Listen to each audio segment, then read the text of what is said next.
¿En qué? ¿Qué valor tenemos? Eso es lo que me mata a mí. Y ustedes están yéndose con eso cuesta abajo. ¿Listo? Bueno, hoy vamos a tocar el tema que se llama enfermedad renal obstructiva. El prototipo de la enfermedad renal obstructiva es la litiasis renal, el cólico que produce dolor, hace orinar con sangre, mueve a toda la familia, se desmaya en todo. Pero existen muchas más causas de la enfermedad renal obstructiva y lo peor de todo, la enfermedad renal obstructiva progresa al daño parenquimatoso renal y genera enfermedad renal crónica terminal. ¿Qué significa eso? Que vamos a necesitar diálisis y trasplante con alguien que tiene una obstrucción parcial o completa de la vía urinaria. ¿Listo? A eso se llama enfermedad renal obstructiva. ¿Listo? Vamos a ver en abundancia la litiasis y vamos a ver de qué se trata la enfermedad, ¿no? El concepto de enfermedad renal obstructiva, bueno, por ejemplo, el sepsis no tiene la enfermedad. Están en los libros de nefrología porque van a tener todos la clase, chicos, atentos, lean y quiero verlos, ¿ya? Se acuña esto porque son el 27% de los enfermos renales de la población, casi cerca de los diabéticos, que son el 45%. Existe uropatía obstructiva de diversos grados de deficiencia de etiología y no la estamos dando la suficiente actuación en medicina para poder prevenir la progresión. Un poquito más. Excelente. ¿Ya? Entonces, la nefropatía obstructiva es el síndrome clínico de alteraciones morfológicas y funcionales del sistema urinario. ¿Listo? Debidas a la obstrucción parcial o completa de la vía urinaria. Todo esto va a llevar irremediablemente a la enfermedad renal obstructiva, ¿no? ¿Cuál es la importancia? La padece el 10% de la población adulta y muchos ni siquiera se dan cuenta. Los únicos que se dan cuenta son los que van a sufrir un cólico renal, que es una experiencia dolorosa, desagradable. ¿Listo? El principal daño que produce la enfermedad renal obstructiva es la fibrosis pluriintersticial y esta va a evolucionar a la enfermedad renal crónica en un 27% de los casos. Y eso es harto. Son causa de ingreso a diálisis el 4% de los pacientes. ¿Listo? Ustedes tienen sus padres que están seguramente por encima de 55, 60 años. Si los ven orinar en la noche, háganles una ecografía. El que orina en la noche no es normal. La nicturia no es normal para nadie. No es normal para el enfermo renal crónico, no es normal para el obstructivo, no es normal para el que tiene litiasis. ¿Listo? Existen criterios bastante claros de la enfermedad renal crónica y la nicturia es una manifestación precoz. La nicturia, la polaquiuria, la poliuria son manifestaciones precoces de la enfermedad obstructiva y nadie le da pelota. Para muchos amigos, los urólogos, orinar 4 veces es normal. Claro, se ha tomado agüita, dice, ¿no? ¿Saben? Para la creación ni una sola vez es válido. La persona que se levanta a orinar más de una vez en la noche, salvo haya habido un viernes de soltero que se ha echado unas 10 latas, en esa persona le creo. Pero el resto no es normal y hay que investigar. Y a veces nos quedamos fríos con los hallazgos que tenemos, ¿no? Entonces, la obstrucción de la vía urinaria desde la pelvis renal, desde acá, hasta la uretra. Acá se ve cortada la uretra, bueno, hasta acá. Entonces, es la enfermedad que aparece desde los cálices renales, la pelvis, los ureteres, la vejiga y la uretra. ¿Listo? La hidronefrosis, es decir, la dilatación de la vía urinaria, es la manifestación clínica más frecuente, pero puede no haberlo. Ese es el caso de la precipitación de ácido úrico, drogas, paraproteína, hemoglobina, mioglobina, que dan una uropatía obstructiva, pero a nivel tubular en el parénquima. Y hay el síndrome clínico de uropatía obstructiva, ¿no? Acuérdense, cualquier obstrucción al flujo de orina va a detener un aumento retrógrado de la presión intratubular. Es decir, que pincemos la vejiga, pincemos el urétero, pincemos las pelvis, van a generar aumentos retrógrados en la vía urinaria hasta el túbulo colector, al túbulo contenedor distal, al asa de Henle y hasta la membrana, hasta el ovillo glomerular, hasta ese espacio de Bowman. La transmisión de presión va a generar cambio. 5 milímetros de mercurio. Imagínense eso, mano, cuando levanten, basta que exista un aumento de 5 milímetros de mercurio en la vía urinaria alta para el sistema de concentración y dilución de la orina. ¿Listo? Y eso nadie se da cuenta. ¿Por qué? Porque el paciente toma agüita, orina harto, toma agüita. Es saludable orinar harto. ¿Sí? pero tiene algún proceso obstructivo. Su próstata ya está grande, hay acordamiento de la vía urinaria, hay compresión arterial de la vía urinaria, ¿listo? O el embarazo de la mujer. ¿Cuál es la característica del tercer trimestre de la embarazada? ¿Sí? La mujer busca baño. ¿Sí? ¿Por qué? Porque el útero gestante está aplastando la vejiga, entonces hay un trastorno, aumento de presión retrógrada sobre los ureteres, hay polaquiuria y poliuria, que es un mecanismo de compensación a la obstrucción de la vía urinaria. ¿Sí? Esas cosas son naturales, pero sucede. Pero cuando la obstrucción es permanente y prolongada, este aumento de la presión intratubular va a afectar la filtración, va a haber pérdida va a afectar la función tubular sobre todo, con pérdida de la capacidad de concentración y dilución de la orina, va a haber trastorno de la reabsorción de sodio, se establece un estado de acidosis metabólica, compromiso del filtrado glomerular y enfermedad renal seminal. ¿Listo? Tenemos que poner una clasificación clínica aguda y crónica. La aguda es la que se acompaña de dolor y el prototipo es el cólico renal. Vamos a ver el cólico renal y el liquidez renal. Pero la crónica tiene escasos síntomas y a veces no se dan cuenta. Creo que les he contado el caso de un paciente que se le ha drenado casi 17 litros de la vejiga. 17 litros de orina. Y el señor tenía hipoxemia. Llega a la emergencia, estaba con creatinina alta, ahora estaba encefalopático, le ven la pancita, le hacen una ecografía. Eso es un tumor peritoneal, cáncer, marcadores oncológicos, todo. Pero nadie le ha tocado la próstata, ni nadie le ha puesto una sonda Foley. Cuando nada más ustedes están obligados a drenar la vía urinaria. 17 litros de orina tenía, lo tienen que realizar de emergencia. El señor a los pocos meses se ha trasplantado. Los dos señores eran bolsas de orina que ya no funcionaban. Fíjense, y ni se quejaba de dolor. Eso sí, lo único que tenía era pérdida urinaria. Orinaba por rebosamiento. ¿Listo? Así que el caso crónico es un caso clínico para que ustedes analicen. ¿Listo? El agudo es fácil, vamos a ver el dolor tipo cólico, que es una característica de la impactación de un cálculo en la vía urinaria. Luego, por su etiología, existen causas congénitas debidas a un trastorno del desarrollo embrionario. ¿Eso por qué? ¿Listo? El origen del parénquima renal es uno y la vía urinaria es otra.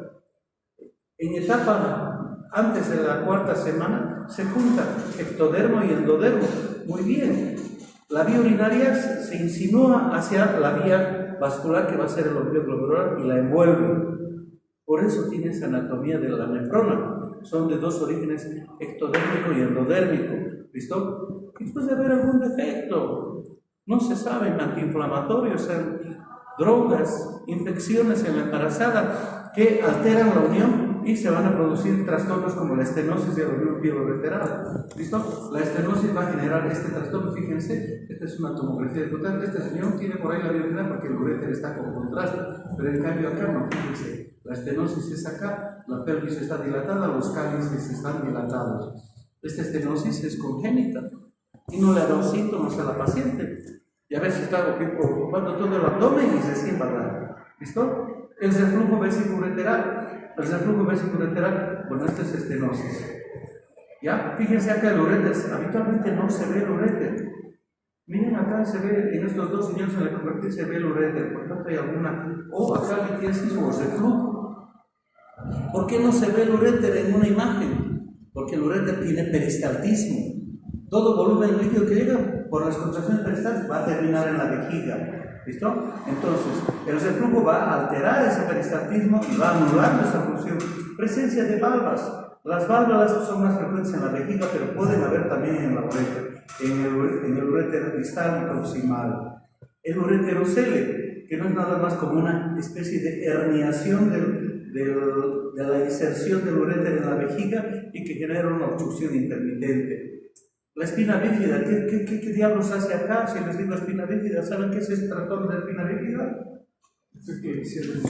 Un defecto del cierre del tubo neural, que está expuesto, toda la médula ósea está como epitelizada, pero está muerta. Nuestro sistema nervioso central se ha creado para estar protegido con sus tres meninges. En la espina bífida está expuesto la médula ósea, la médula espinal, perdón, y están muertas esas neuronas. Por tanto, este niño no tiene, o esta persona nace con vejiga neuronal, no tiene capacidad habitualmente no camina. El que tiene espina bífida es parapléjico, tiene un trastorno de denervación de la vejiga. Si bien la evacuación de la vejiga es voluntaria, pero la última fase se requiere de integridad. El deseo de hacer pis está en la cabeza. Es un arco reflejo para vaciar la vejiga. ¿Listo? Entonces, si está abolida la inervación, ni llega el deseo de hacer pis a la cabeza y ni tampoco hay la orden para vaciar la vejiga. Entonces, la espina bífida se va a acompañar de un trastorno que se llama vejiga neurogénica y vamos a tener una neuropatía obstructiva. La atresia uretral. Hay una estenosis, también es por falta de cierre. Adquiridas van a ser por compresiones intrínsecas, extrínsecas, que vamos a ir viendo de a poco. Bien, las causas adquiridas, intrínsecas intrasrenales. Ya les había mencionado, puede haber neuropatía obstructiva sin hidronefrosis, y ese es el depósito del ácido úrico, del calcio, cristales de fármacos, el aciclovir, las sulfonamidas, la ciprofloxacina que damos habitualmente, el indinavir. Estas condiciones de precipitación de estos fármacos obedecen a un cambio en el pH urinario. El pH alcalino de la orina predispone a la precipitación y la deshidratación también. ¿Ya? Entonces, esas condiciones, y fundamental, la presencia de paraproteína. ¿Listo? El mieloma múltiple, que es una enfermedad de las células plasmáticas, existe hipersecreción de una inmunoglobulina, que puede ser A, G, M, etc., que es una inmunoglobulina incompleta. Por su nivel elevado, rebalsa por el riñón y a nivel tubular se precipita y genera riñón de mieloma. Característicamente, la neuropatía obstructiva del mieloma son riñones grandes, ¿no? Como la diabetes. Ahora, pigmentos por la hemólisis y las abdomiólisis. Alguien que sufre atricción en un accidente con destrucción de masa muscular va a liberar mioglobina a la circulación. La mioglobina tiene dificultad de ser excretada por los riñones, depende del pH y depende del volumen urinario. Si la atricción y el trauma de músculo ha sido importante, pues se va a precipitar a nivel renal. Y las abdomiólisis, que puede ser traumática, inmunológica, tóxica o infecciosa. Compresión extrarrenal, ¿no? Presencia de litos, reflujo, coágulos, necrosis papilar, material purulento. Fíjense, esto es orina, no es un experimento. Tumores del urotelio y causas extrínsecas. Fíjense, el embarazo, acá está la vejiga aplastada, va a generar algún grado de hidronefrosis en esta porción. La endometriosis, quistes ginecológicos, que a veces los de ovario, vesicales, prostáticos, anomalías vasculares, aneurisma de aorta, presencia de vasos ilíacos que dan compresión por ocluir a los ureteres, procesos retroperitoneales. Acá hay que hablar de la gente que por un UCA de cuello o UCA de endometrio sufre o recibe irradiación. Todo el retroperitoneo se seca, en otras palabras, se fibrosa. ¿Y qué órganos tenemos en el retroperitoneo? Riñón y el uréter proximal. Y se tapa, punto, ¿no? Entonces, linfomas, metástasis retroperitoneales, todas esas condiciones van a generar neuropatía obstructiva y habitualmente bilateral, ¿no? Bueno, ¿cuál es la fisiopatología de la obstrucción aguda, que es lo que más nos importa? ¿Listo?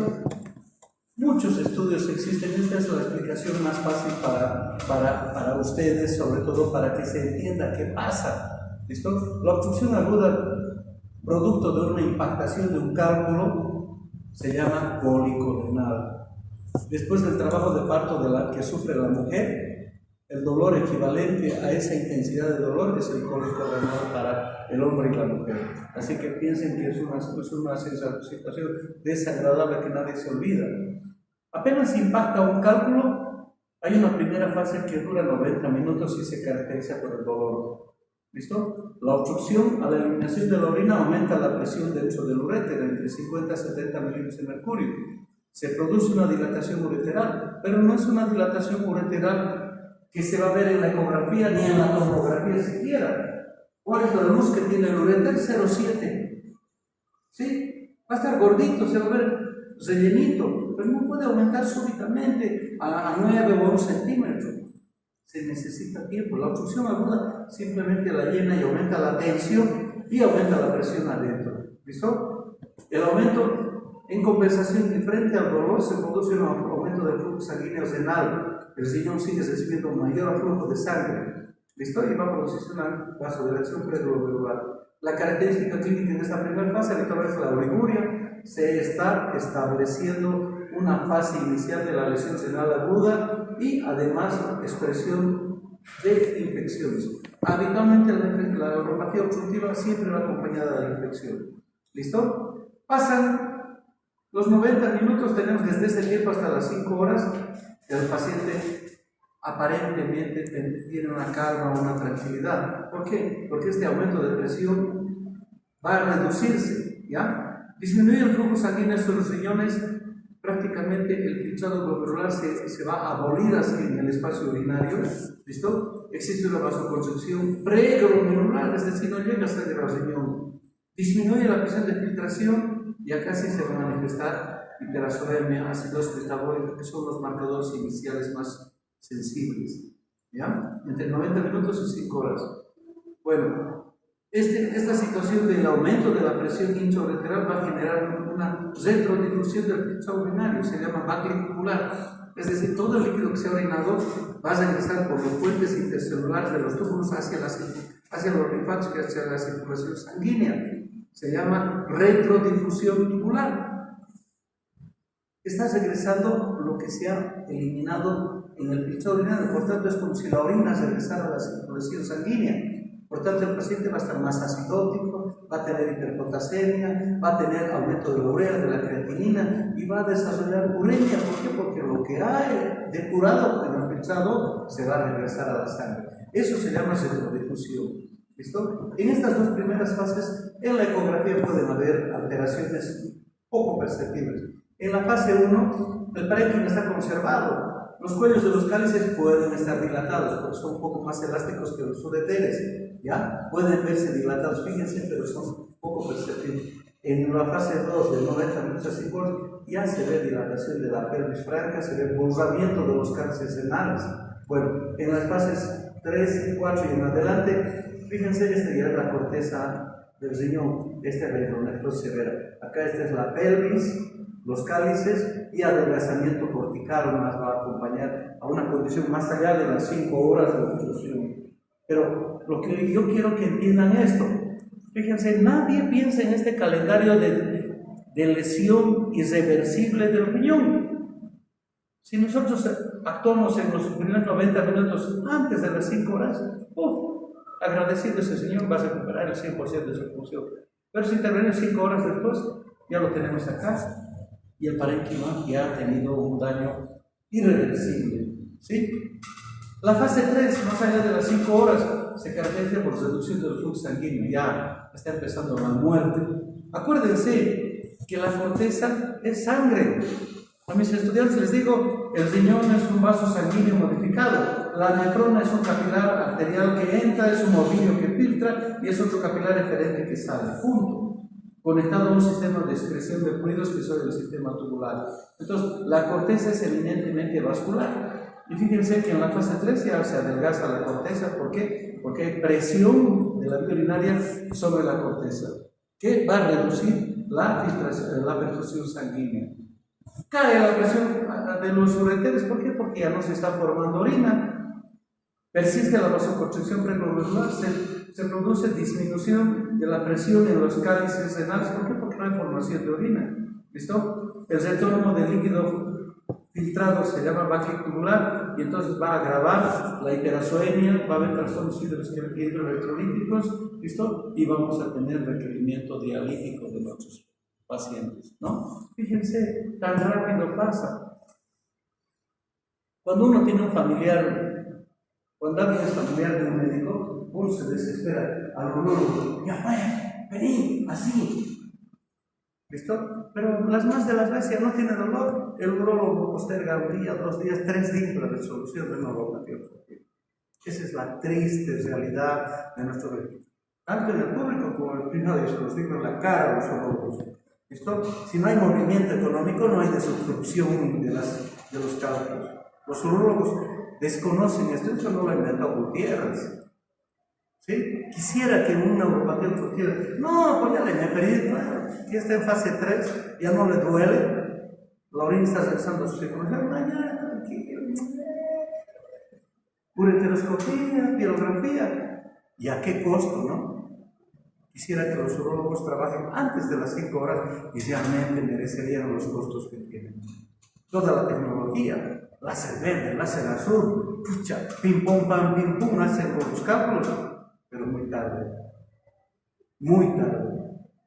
Por mi madre les digo que no he visto entrar a un urólogo antes de las 5 horas a quirófano de desobstruir a un paciente. 12, 24, 72 horas después. ¿Sí? Esa es la triste realidad que tenemos en nuestro medio. Cuando den su clase de urología le van a preguntar ¿en qué fase se debe desobstruir al señor? Y va a ser triste la respuesta. Bueno, esa es la fisiopatología de la obstrucción aguda. La obstrucción crónica puede durar toda la vida. Ya les hablo ese caso de ese señor que tenía hiperplasia prostática, 17 litros de orina, está para el Guinness, pero no para el Guinness de satisfacción, de tristeza. Porque el señor necesita trasplante de diálisis, trasplante de renal, está vivo. Sus hijas, una de sus hijas le da un nombre y está impecable el señor. ¿Ya? Bueno, fíjense, esta es la condición.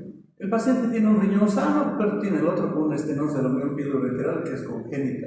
¿Y cuándo se va a manifestar? ¿Cuándo da síntomas este trastorno? Cuando tiene infección o hallazgo casual en una ecografía. ¿Listo? Y punto. Y recién lo derivan, ¿no? La obstrucción al flujo de orina puede ser meses a varios años. Se produce dilatación del ureter proximal, aumento de la presión intertubular, caída de la filtración glomerular, pérdida de filtrado glomerular. ¿Listo?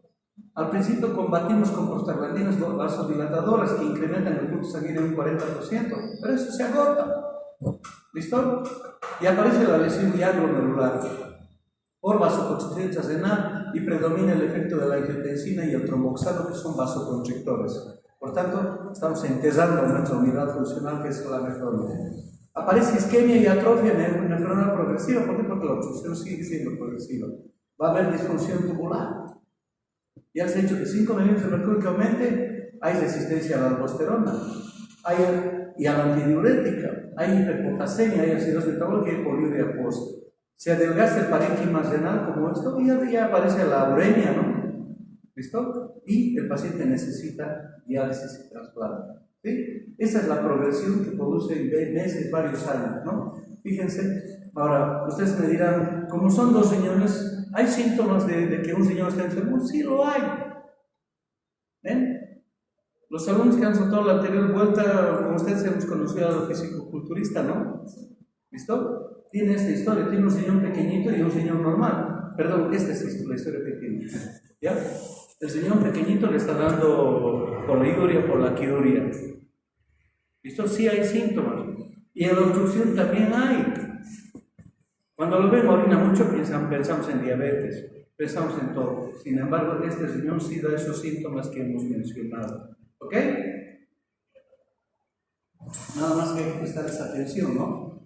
Bueno, la pérdida de la función tubular caracteriza esta enfermedad. ¿Listo? Fundamentalmente, cuando son las ramas ascendentes del asa de Henle las que se alteran, el paciente deja de concentrar la orina. Tiene una pérdida marcada de sodio. Si no hay efecto de la aldosterona, ¿qué hace la aldosterona en el túbulo cortical? Intercambia sodio por potasio. Si no hay efecto de la aldosterona, pues el paciente va a perder sodio y se va a ahorrar el potasio.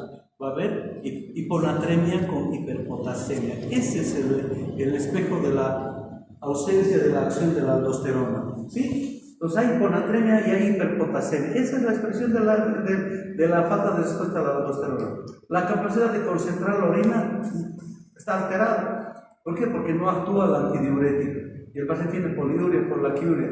Y esta es la característica importante. Y sostenuria, porque no tiene capacidad de concentrar la orina. ¿Listo? Bueno.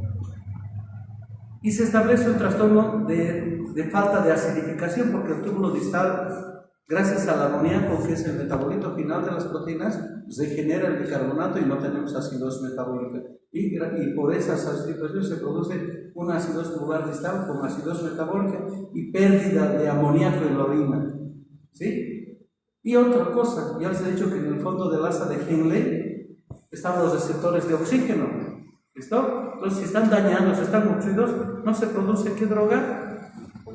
Eritropoyetina, y vamos a tener anemia, ¿no? ¿Listo? Entonces, el final de todo, acidosis metabólica, anemia, hiperuremia, hipocalcemia, hipertensión arterial, punto. Y el paciente está listo para entrar a diálisis, ¿no? Bueno, la litiasis renal es una enfermedad histórica que acompaña al ser humano. ¿Listo? Lo que ya les he dicho, el dolor parecido al parto es la impactación de un cálculo. ¿Listo? Bueno, antes se desconocía la situación, por qué se formaban piedras y pues hasta se pensaba en magia, ¿no? Pero ahora sabemos que hay muchos factores. Hasta ahora no sabemos la razón por la que forma gente. Y es tan frecuente que deberían asustarse ustedes, ¿ya? Yo, por decir un joven, encuentro microlitos, macrolitos, pero está relacionado a los hábitos de las personas. ¿Listo? Esta palabrita la tiene que dominar usted: síndrome metabólico. ¿Listo? Obesidad, dislipidemia, sedentarismo, y si se acompaña con una baja ingesta de agua, pues ya estamos clavados, son el 10% de los pacientes que van a formar piedras. ¿Listo? Y es población joven, de 20 a 40 años, con más afectación al valor, una proporción de 3 a 1. ¿Listo? Cuando el cálculo se impacta es una emergencia, ¿no? ¿Listo? Es un dolor referido al área renal, seno-ureteral. ¿Listo? Cuando la obstrucción es alta, es el clásico. Cuando el cálculo está en la pelvis renal, es el clásico cólico ureteral de la espalda, que se sale al perineo, al hombro, da hipo, da vómito, se desmayan, etc. ¿Listo? No solamente por el dolor de la impactación, que es por la distensión súbita de la vía urinaria, sino hay manifestaciones vasovagales, sistémicas, diaforesis, hipotensión, descompensación, y hasta se desmaya la gente por un cólico renal. Eso está en realidad en base a la tolerancia del cólico, del dolor que tiene cada persona, ¿no? Nunca hay que dejar pasar la presencia de la infección. Las más de las veces hay una infección. A suceder cuando la obstrucción fue parcial y al final se hace completa, y ha habido algún grado de proliferación bacteriana. Entonces el paciente tiene fiebre, tiene leucocitosis en el hemograma y tiene otros trastornos más, inclusive un abdomen agudo puede tener, ¿no? Y hace necesaria la atención médica y quirúrgica para resolver pronto la obstrucción de la vía urinaria. ¿Listo? Acuérdense que el cólico es lo más desagradable y obedece al aumento de la presión súbita, paroxística, dilatación del uréter, acompañado de síntomas vasovagales. La causa más presente es litiasis, ¿no? La obstrucción parcial crónica puede caracterizarse por poliuria, polaquiuria, nicturia, son las características y no tienen dolor. Acuérdense eso, ¿sí? Bueno, dos conceptos que tienen que tener ustedes porque mezclamos, ¿no? Le decimos, le llamamos del mismo nombre y no está bien. Nefrolitiasis es el riñón formador de cálculos. En cambio, urolitiasis se refiere a la impactación del cálculo en la vía urinaria. Entonces, nefrolitiasis es el que tiene acidosis tubular distal, tiene hipercalcemia, tiene hiperparatiroidismo primario, etcétera, como vamos a ver, y es el riñón que forma los cálculos. En cambio, la impactación en la vía urinaria es la urolitiasis, ¿no? Ya les he dicho, la etiología no es clara, ¿no? Por eso no tiene tratamiento específico también, solo tratamos el dolor. Pero a veces lastimamos más al enfermo y en vez de favorecer la recuperación, agravamos, sobre todo con los AINES y los antibióticos, que a un riñón enfermo, que a un riñón que está en estrés, lo empujamos hacia la terminalidad. ¿Listo? Estos factores están bastante bien establecidos, pero no son todos. ¿Listo? Todo parte porque la orina es una mezcla, es una solución de composición variable. ¿Por qué va a ser una composición variable? Porque la dieta es la que determina la cantidad de solutos que tenemos. Alguien que sea carnívoro, pues tiene bastante oxalato en la orina. Alguien que sea vegetariano, tiene otro tipo de residuos. Y alguien que le guste la ingesta de calcio. Después del COVID hay una inusitada y aumento de ingesta de vitamina D y de calcio. Para ¿Listo? Esa es la principal causa de formación de calcios en la gente. A una persona que es sana, que tiene filtrado renal por encima del 50%, no hay por qué darle ni calcio ni vitamina D. Hay algunos que en internet salen diciendo que todo eso es falso. Los únicos que no tienen acceso a la vitamina D son los que viven en el Polo Norte o están viviendo en alguna nave alejada del Sol. El Sol es la madre de la vitamina D y necesitamos solo colesterol en la piel, que a nuestra piel nos queme un poquito el Sol. Una exposición de 2 horas diarias al Sol ya genera que el colesterol se vuelva en colecalciferol, que es la vitamina D1 inicial. Pasa por el hígado, se hidroxila, es la D2, la 25 hidroxicólica, y pasa por el riñoncito, la segunda hidroxila, 25 dihidroxicólica, y es la vitamina activa, cuando el riñón funciona por encima del 30% inclusive. Ahora, determinar el déficit de vitamina D solo los enfermos renales.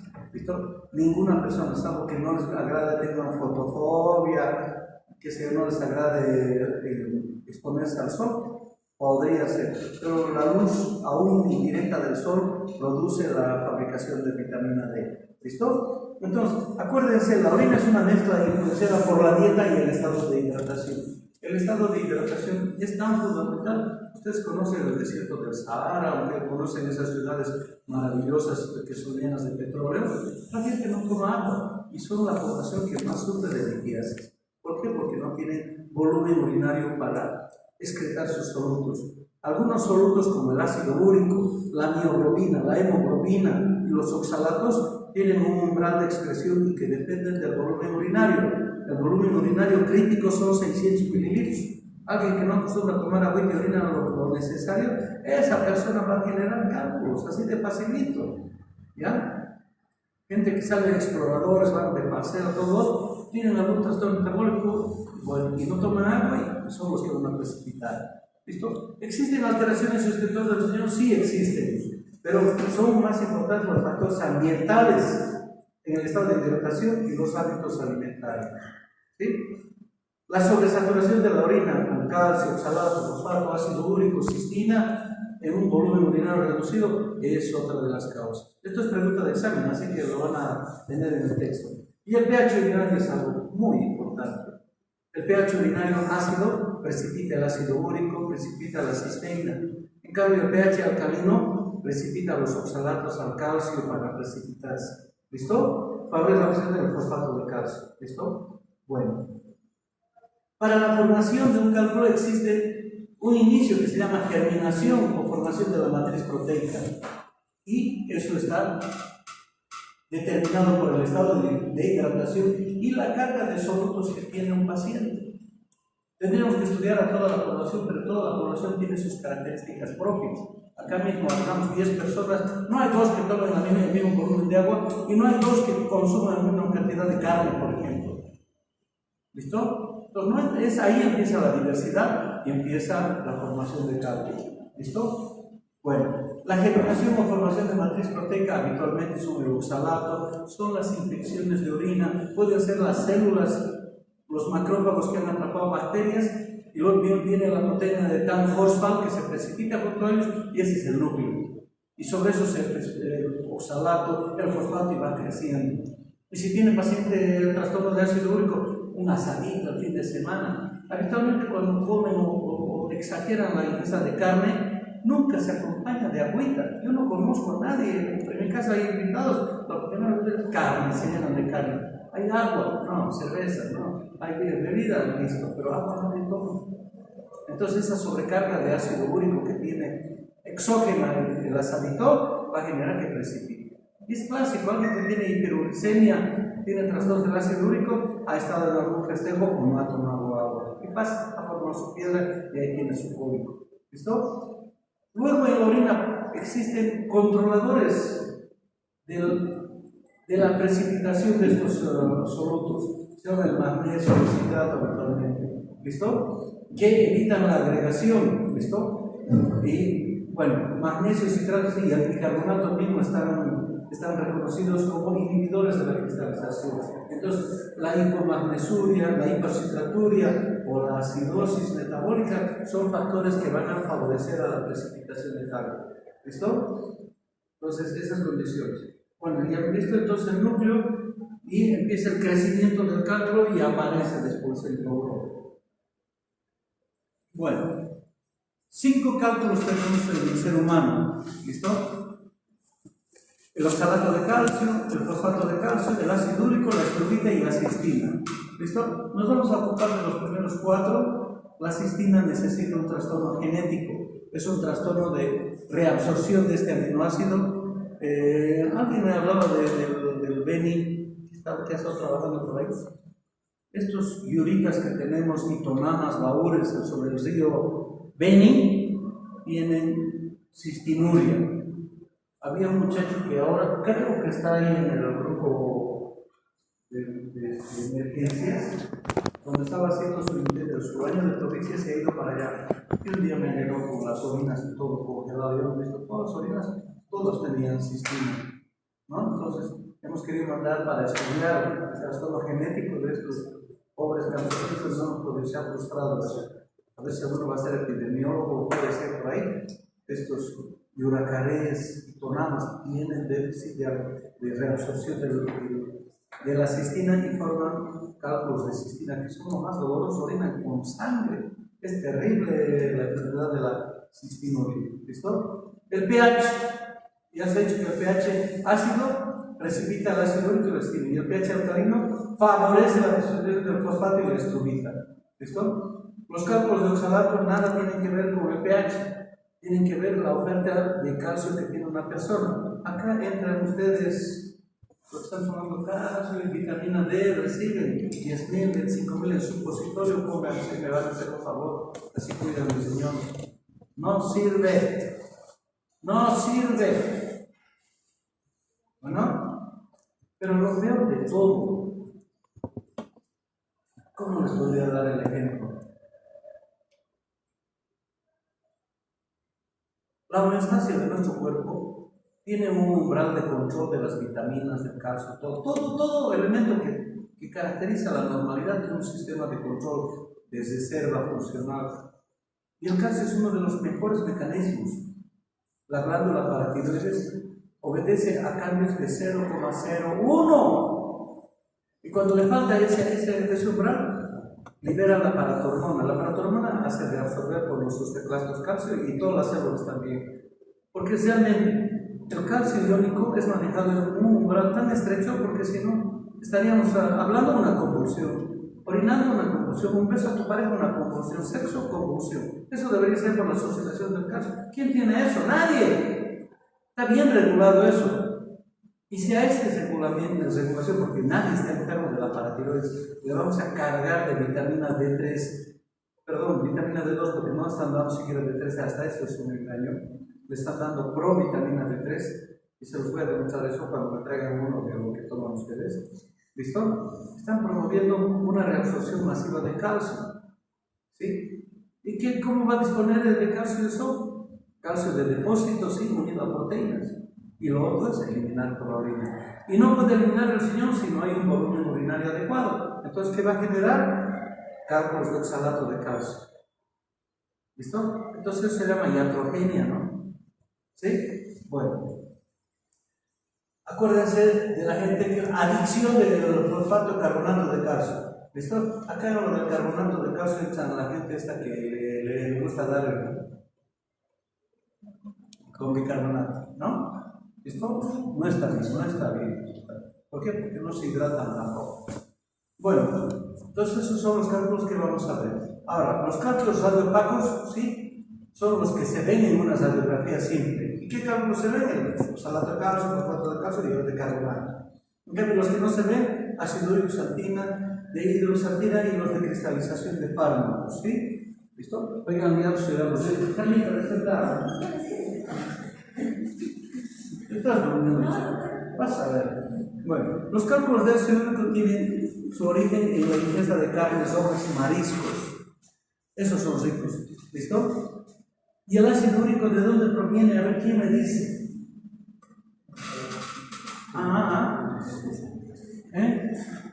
Del metabolismo de ácidos nucleicos. Entonces, las purinas son el resto de las células que hemos comido, no la novia que te comes, ¿ya? O la carne que te comes. ¿Listo? Ya sea de marisco, de pescado, de res. ¿Por qué? Porque comemos células muertas que no han tenido apoptosis, no han tenido una muerte celular programada. Entonces, ácidos nucleicos vemos y se convierte en ácido úrico. Entonces, el origen del ácido úrico es externo por carnes o mariscos, pero sí también existen enfermedades genéticas, ¿listo? Como la gota, ¿sí? Al que tiene gota, pues hay que recordarle que se hidrate y que reduzca la ingesta externa, ¿no? Ahora hay un déficit de la hipoxantina guanina por RAM, se llama Resnayar, ¿listo? Diagnosticar eso es un libro que merece, pero ahí es frecuente, ¿sí? Gente que hace cálculos, pero de ácido úrico a repetición, puede estar en esto. Es un déficit genético, cuesta diagnosticar. ¿Listo? Bueno, los de estruvita aparecen, cuando ven ustedes en el examen de orina, son ataúdes, los campos de estruvita, que son grandes, cajoncitos parecen. ¿Listo? Y están producidos por el proceso y la infección por pseudomonas. Se ven. ¿Listo? Los cálculos de cistina ya saben que es un trastorno genético por falta de la absorción de la cistina. Y acá entran ustedes, la hipercalcemia. Por ahí es la causa más frecuente de limpieza en la población sana, entre comillas. Niveles altos de calcio. Si descartamos el paratiroidismo primario, una enfermedad oncológica sarcoidosa, es raro. Un caso de toda mi vida. El mieloma sí es frecuente. Descartamos estas situaciones. Obedece a ingesta compulsiva de calcio y vitamina D3. Y eso es lo que estamos generando en la población. ¿Listo? Ingesta alta o intoxicación con vitamina D3, dice. ¿Sí? ¿Quién se está tomando vitamina D3? Mentirosos. ¿Dónde está la que toma creatinina? Madre mía, no, el otro grupo de tu grupo, ¿dónde está la que toma creatinina? Él debería estar acá. ¿Para qué está confundiendo? No soy yo, pero yo no tomo creatina. No, hay otro que es lo que toma. Yo dije la creatina. No, hay uno que toma y hace fisicoculturismo. ¿En serio? Uno grandote. No se está confundiendo. No hay ningún grandote, somos bonitos. Estoy seguro que toma. Entonces no es buena la creatina. No se debe tomar. Su bolsillo lo paga. Bueno, acuérdense entonces, el calcio se une al ácido oxálico y al ácido fosfórico de la orina y se precipita como cristales. Y da dolor. La hipercalciuria con normocalcemia hay un trastorno genético. ¿Listo? Existe excesiva eliminación de calcio. Más de 4 miligramos kilo peso al día. Hay que hacer calciuria en orina de 24 horas. Existe un trastorno genético, difícil de diagnosticar. ¿Listo? Pero sí hay. Hay normocalcemia, pero hay hipercalciuria. ¿Listo? Pero estos son precipitados por el excesivo consumo de calcio. La hiperoxaluria. ¿Listo? El oxalato con más de 40 miligramos al día. ¿Listo? Y la ingesta elevada de vegetales. Este es el problema de los vegetarianos, vegetarianos, los que son así intransigentes a no comer carne, ¿listo? Sufren de hiperoxaluria, cálculos muy dolorosos, ¿listo? Y si encima le estimula la espinaca, remolacha, selga, cacao, consenso y café, el café cayó ahí, ¿listo? Por la café, ¿sí? ¿Listo? Ahora, esta es otra cosita también. La vitamina C también se forma en base a nuestra demanda.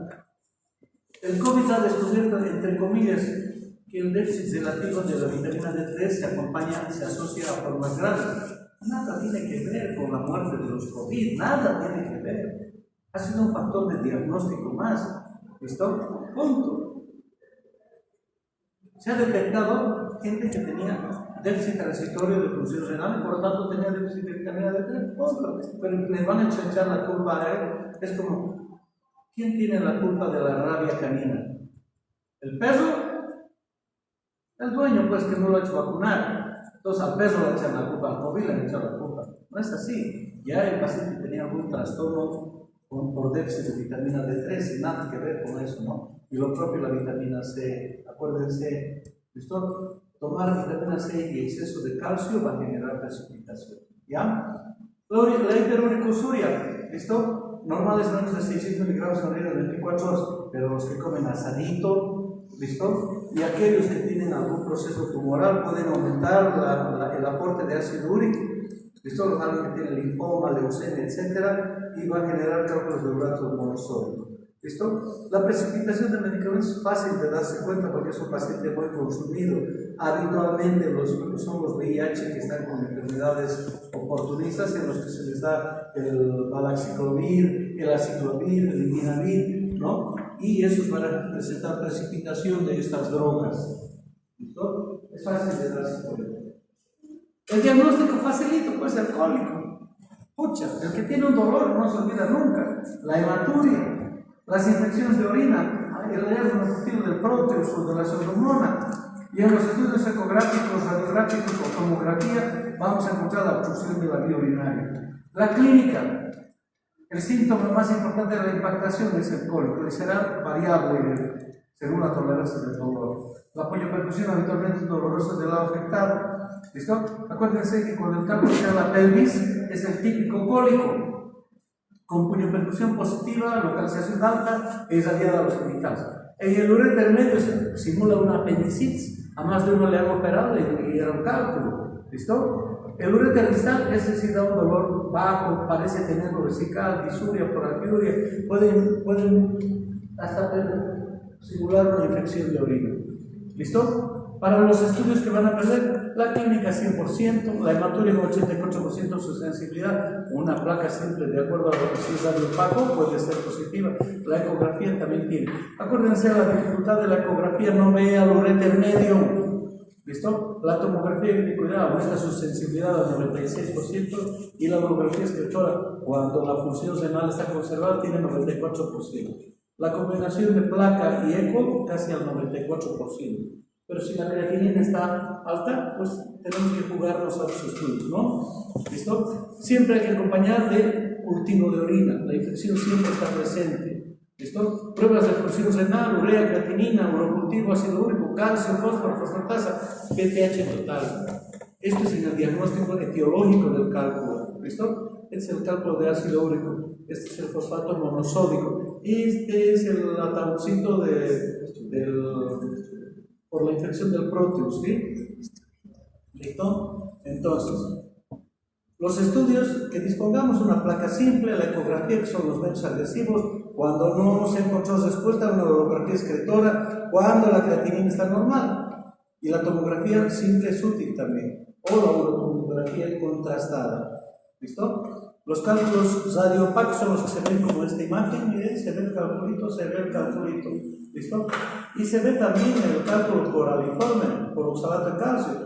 Ahora, esto se llama urolitiasis, y esta es la nefroesclerosis, nefrocalcinosis, perdón. Fíjense, acá hay una enfermedad tubular, ¿ya? Se ven los dos riñones calcificados, nefrocalcinosis, ¿listo?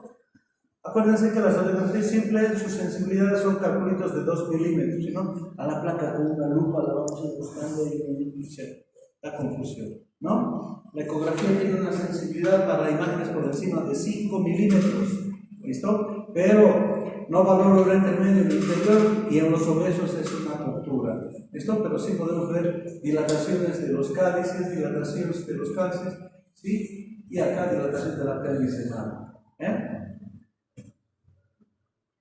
La urografía excretora requiere normal funcionamiento porque vamos a usar contraste, ¿listo? Cuando la creatinina está por lo menos dentro del rango podemos usar y valorar los tiempos de excreción. Acuérdense que cualquier estudio contrastado es un estudio funcional.